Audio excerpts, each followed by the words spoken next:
actually have a hard time coming up with systems of magic. It's the hardest part about world building for me because there are so many rules that I just never think about.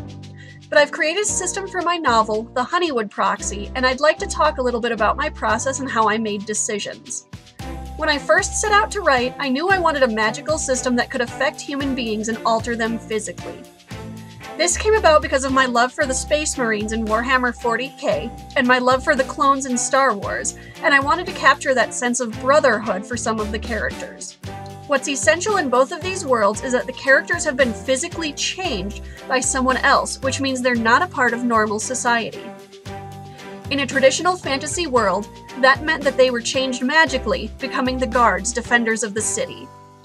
I really wanted magic to be something that was taught so that, technically speaking, anybody could learn how to do it. But in a pseudo-medieval world, this meant that only those with money could learn how to use magic.